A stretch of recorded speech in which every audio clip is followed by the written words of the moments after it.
Our nation is living.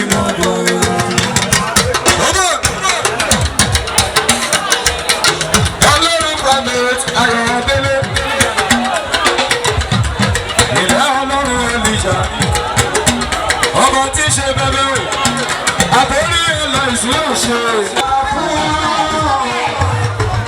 Mo fi ṣàrà fara.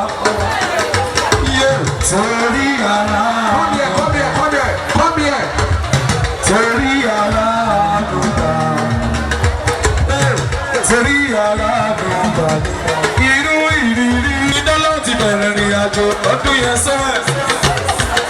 The youth movement for change to please come forward. Àwọn ọ̀dọ́ tí wọ́n wà fún ìyípadà gẹ́gẹ́ bí a ṣe dárúkọ fún wa bí sí pápápá gbogbo wa pátá la kíkà àbọ̀ gbogbo wa la ṣe pàtàkì. Ejiko youth movement for your award presentation. Let somebody shout hallelujah. I can't hear us, and I won't be able to call his name.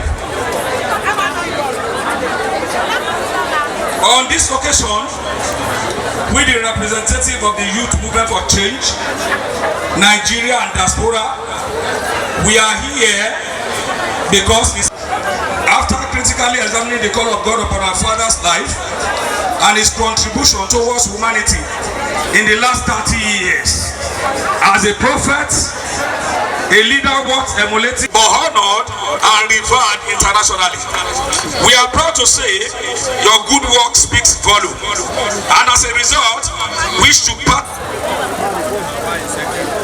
As we invite our father, the grand patron of the youth movement in Nigeria and diaspora, for this great award. It's why I sing. Ọlọ́run Ayọ̀délé, Ọlọ́run Ayọ̀délé. Ọlọ́run Ayọ̀délé, Ọlọ́run Ayọ̀délé. Ẹgbẹ́jọ rírì dẹ̀gbẹ́ iye, ẹgbẹ́jọ rírì ti yé, ìyanu, ìyanu.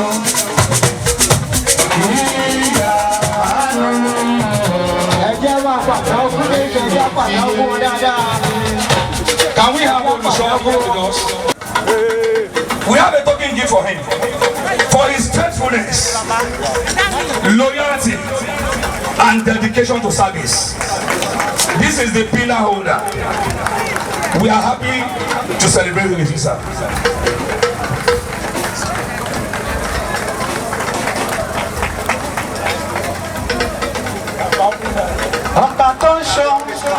Ẹnìkan ò lè orúkọ ti nìyí tó ọba tó sọ orúkọ rẹ̀ ti nìyí. that has been a jewel of inestimable value, supporting, backing, encouraging the man of God. And that is Mama Dura, Iya Baba Oni. We are here because we want to celebrate that woman of God, because he has been a motivator. If the man of God has not had a woman, a mother, we shouldn't deceive ourselves. Hallelujah, everybody.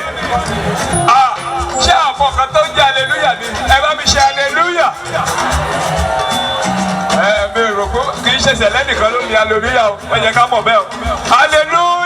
Hallelujah. Are you Muslim? Takbir. Allah. Okay, without much ado, Emma Binu, Tori our press who have been in 1996. Primate walked into our office at TNT. You see, today, newspaper today, it was an evening then. Clutched with a small pamphlet. Written in the pamphlet were some predictions about nations, about sports, about Africa, about the world in general. I look at him with a purpose cap. Who is this man?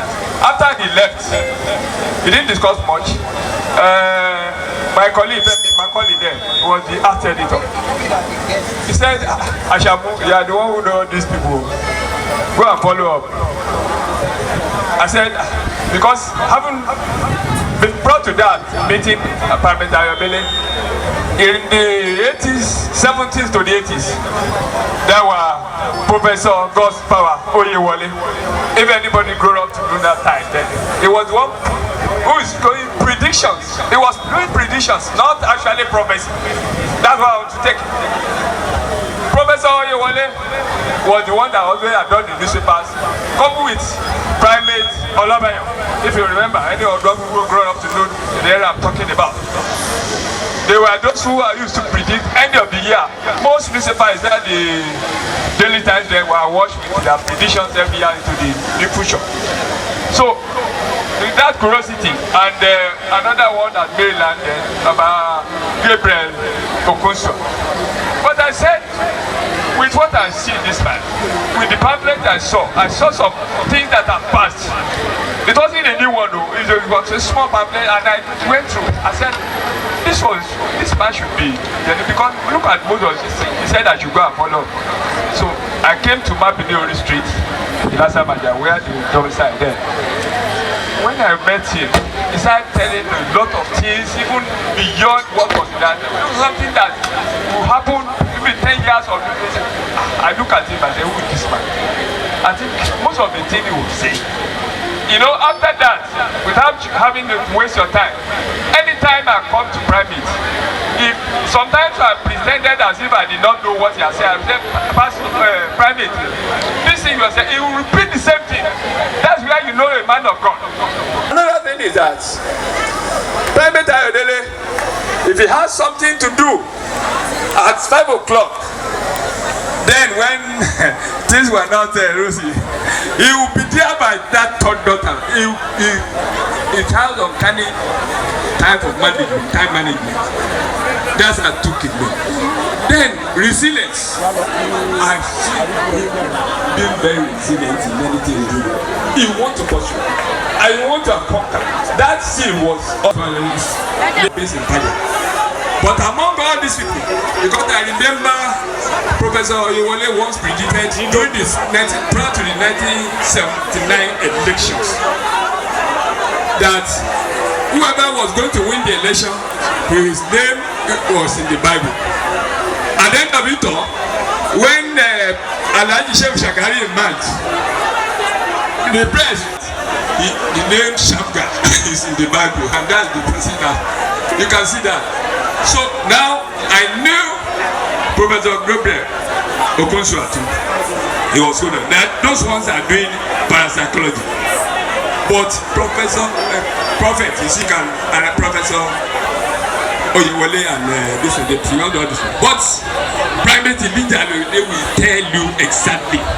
I've tested him several times. Not just missing. He did not ask me to go and say this. This is not a package testimony at all. I'm not, because he did not even know that I was coming here. Most of the members who knew me for a long time have not been here. So because there are like some churches where they package testimony, he did not package this testimony for me. For praise, note that. That's me. Those who my colleagues who know me know that I don't miss word when it comes to that kind of thing. So then Primate Ayodele was a shadow giver right on time. Even when we had nothing. When we had nothing, he was a shadow giver. There is no time when he wasn't having that you come to Ayodele that you will not go with something. Even when he doesn't have, you look for somebody to say, please, let this man do it. Transport money. So as a son of that, I've come a long way to study him and so now there is somebody who does something for him for a long time, maybe one way or the other, and he will take you back. And that's a Christ-like. He doesn't not any grudge or keep animosity against anybody. That's one thing about him. He forgives. That's the preach of Christianity. The preacher who preached at the birthday there, he said one thing: I want everybody to take home anybody who is a Christian there or any other faith. There's something that giving and thanksgiving is esteemed even more than prayer. Please let us imbibe idea and the ideas of giving. So that's what made Primate Ayodele. ẹ jẹ́ àpàtẹ́wọ́ ní kúkúrú nǹkan sọ̀rọ̀ wípé bàbá wa nínú Olúwa wà ní àwọn wòlíì tí wọ́n ń sọ àsọtẹ́lẹ̀ lórílẹ̀‐èdè Nàìjíríà ní pàtàkì wọ́n dárúkọ àwọn títí ń sọ àsọtẹ́lẹ̀ ṣáájú àkókò yìí tó ń pẹ́ bíi kámi ní púpọ̀ ni wọ́n máa ń ṣe wọ́n ṣùgbọ́n tí bàbá wa nínú Olúwa bá sọ àsọtẹ́lẹ̀ wọ́n ní sòsí àgbọ̀ngàn bí tó bá sọ sí bẹ́ẹ̀ lọ́lọ́run máa ń gbà fún wọn wọ́n lè sọ nípa ọ̀nà mẹ́ta tó ń pé wọ́n ti ní ìbápàdé pẹ̀lú bàbá wa nínú ọdún pé nígbà tó bá ní kí ẹ wá ìlà àgọ́ báyìí wọ́n ní bẹ́ẹ̀ ni wọ́n kọ́ bẹ́ẹ̀ kọ́ wọ́n ní pé eléyìí tó dùn wọ́n lójú wípé bàbá wa ní Olúwa wọ́n fẹ́ràn kan máa yan Ọlọ́run tọ́gbà wípé ìtọ́ba náà ìwé dandan òun náà ló máa ń ṣe ní kúkúrú nǹkan sọ nìyẹn ẹjẹ́ àpàtẹ́wọ́ fún wọn àwọn ní ayàwó lọ́wọ́ láti ọdún 1996 orúkọ tí wọ́n ní Àṣàmú àkọ́dá ẹjẹ́ àpàtẹ́wọ́ fún wọn ẹjẹ́ àpàtẹ́wọ́. Nígbà yẹn a tẹ̀síwájú tó ń bọ́ sí kan. Dispensation of ID cards for new widows by Prophet Babatunde Oluwasegun. Ọlọ́run ló fẹ́ lọ́wọ́ àwọn òbí ní ID card wọn tó wà ní àwọn akọ́rẹ́ wádà ẹgbẹ́ sí kìí. Àwọn òbó. Dispensation of ID cards to new widows by Prophet Babatunde Oluwasegun.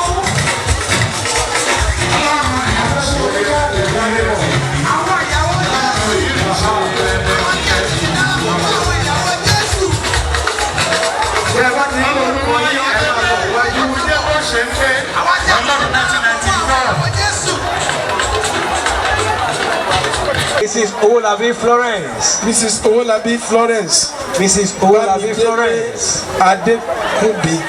Mrs. Bamidele Adekunbi. Mrs. Bamidele Adekunbi. Mrs. Olawale Aduke. Mrs. Olawale Aduke. Mrs. Oseni Olabisi. Mrs. Oseni Olabisi. Mrs. Ìpínláyé Fúnmiláyọ̀. Ìdòwú Ìpínláyé Fúnmiláyọ̀. Ìpínláyé Fúnmiláyọ̀.